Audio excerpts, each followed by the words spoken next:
पाएंगे, अन्यथा हम मर्यादा का पालन नहीं कर पाएंगे।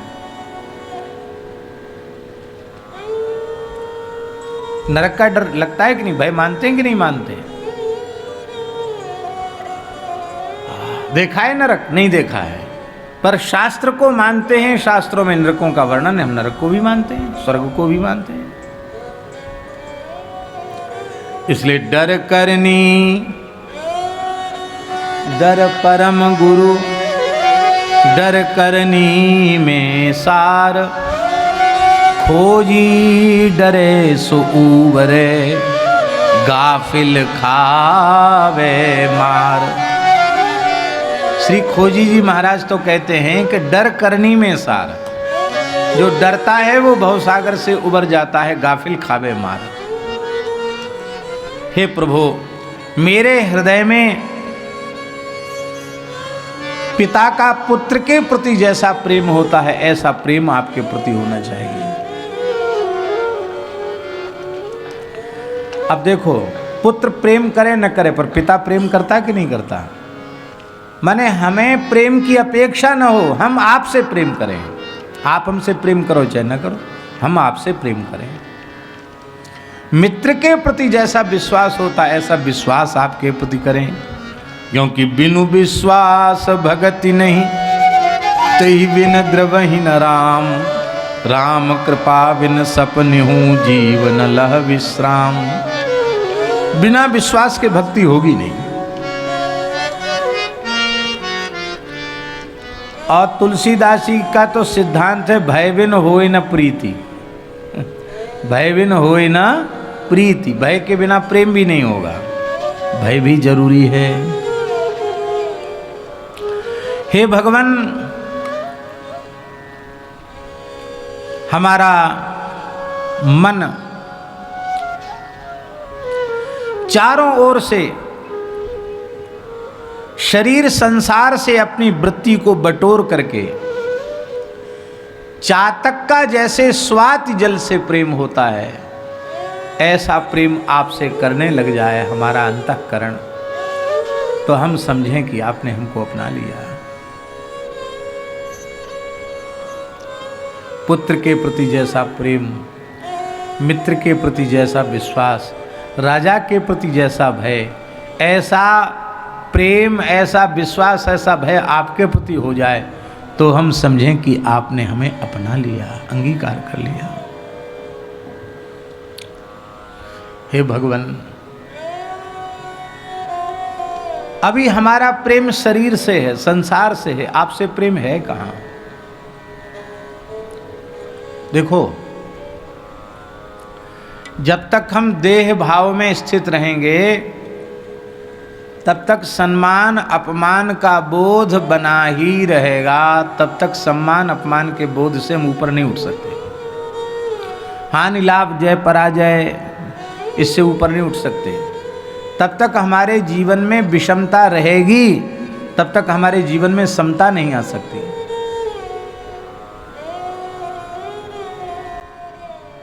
हम कहते तो यह हैं कि हम भगवान के शरणागत भक्त हैं, पर बड़ी पीड़ा की बात है, अभी भी हम देह में स्थित हैं, देह से ऊपर नहीं उठ पाए। हरसी है ना अति आदरे,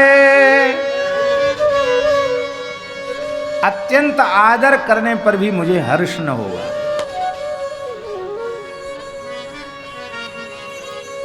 अत्यधिक आदर करने पर भी मुझे हर्ष नहीं होगा।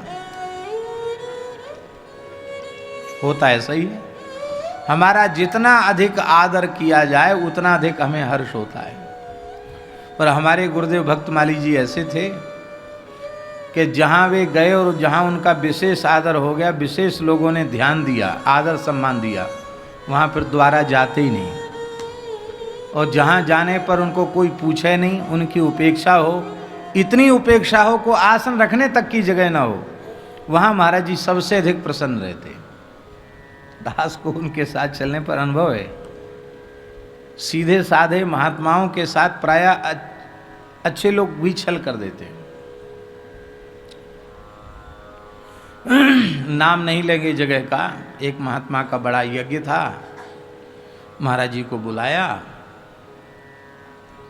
उधर गुजरात तरफ की बात है, बहुत आग्रहपूर्वक बुलाया, महाराज जी गए। तो दंडोत प्रणाम तो किया, पर सवेरे से लेके 3-4 शाम के बज गए, किसी ने यह नहीं पूछा कि अमुक जगह आसन रख लो। साथ वालों को बड़ा खराब लगा, कह रहे ऐसे तो सब कहते बड़े महापुरुष, अब इनकी भावना कहाँ चलेगी, सब अपने अपने काम में मस्त। लोग क्या कहते, अरे महाराज जी तो महाराज जी, उनको तो कोई व्यवस्था की जरूरत है नहीं। लोग ये और कहते थे, महाराज जी को तो क्या आवश्यकता है, हो जाएगी, कोई बात नहीं, हो जाएगी।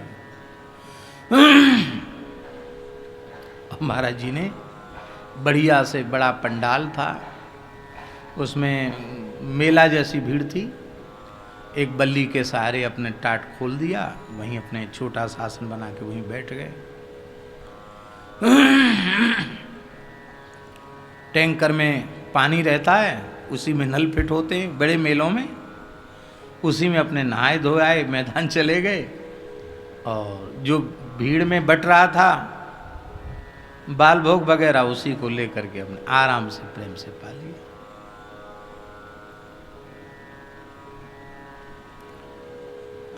जब व्यवस्था बनाने की बात आई तब तक तो महाराज जी को जाना था, महाराज जी चले गए, लेकिन बड़े प्रसन्न। बक्सर में सीताराम विवाह महोत्सव समिति के अध्यक्ष थे महाराज जी, ट्रस्ट के अध्यक्ष थे महाराज जी, मामा जी ने महाराज जी को अध्यक्ष बना रखा। और महाराज जी ट्रेन से पहुंचे, बक्सर स्टेशन पहुंच गए और उतर भी गए, और लेने वाले महाराज जी को ही नहीं पहचान, तो ठंड का समय था और धुस्सा ओढ़े थे, ऐसे कमर झुकी हुई धुस्सा ओढ़े, कोई पहचान नहीं पाया, महाराज जी को कोई लेने गया। और वो लोग चले गए, बोले बाबा तो नहीं आए, वो वापस चले गए। और महाराज जी ने रिक्शा किया, रिक्शा करके मामा जी के आश्रम पहुंच गए, और पहुंच करके किसी को छेड़ा, रात्रि में ही ट्रेन पहुंच गई थी 3-4 बजे, और महाराज जी आराम से पहुंच गए, पंडाल में आसन लगा लिया, स्नान वगैरह सब कर लिया, मैदान में ही सब पंचायती व्यवस्था में, और सवेरे कुछ पकौड़ी वगैरह बटी, वो भी ले लिया, भीड़ में जाकर के उसको भी मांग लिया, आराम से बैठे। तो वहीं लीला कथा प्रवचन सब पंडाल में होती रहते हैं। और मामा जी बड़े चिंतित कि सरकार का टिकट बना हुआ था, बैठने तक की सूचना है, फिर उतरे नहीं, कहाँ चले गए, कहीं ऐसा तो नहीं कि आगे पहुँच गए, बड़ी चिंता में। तब तक किसी ने कहा कि वो तो पंडाल में बैठे, बाबा तो पंडाल में हैं।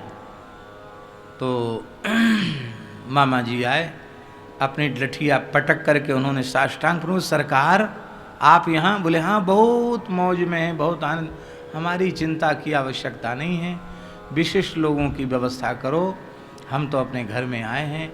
और देखो कमरे में बहुत बंधन होता है, यहाँ बहुत बढ़िया, कोई बंधन नहीं है, सब खुला है। महाराज जी स्नान वहाँ सब हो गया, स्नान ध्यान हो गया, बाल भोग भी हो गया, और पंगत की सीताराम होगी तो पंगत भी हो जाएगी, आप जाओ। यहाँ बहुत आनंद। इसको कहते हैं बाबा सम्मान निरादर आदर ही सब संत सुखी विचरंत में ही। प्रवचन में तो हम भी कर लेते हैं बहुत अच्छी व्याख्या, पर हमारे व्यवहार में नहीं है। परासोली ग्राम वासियों को कभी स्मरण में है कि महाराज जी ने कभी ये धोखे से भी चाहा हो कि हमको विशिष्ट आसन, थोड़ी मर्यादा, ऐसा कुछ कभी देखा सुना? गांव के लोग ये समझते नहीं ये महात्मा है, वो समझते हमारे घर के बड़े बूढ़े हैं, घर के बड़े बूढ़े जैसे समझे ना, ऐसे महाराज जी को समझते, ये तो हमारा बाबा है, हमारे घर के बड़े बूढ़े हैं।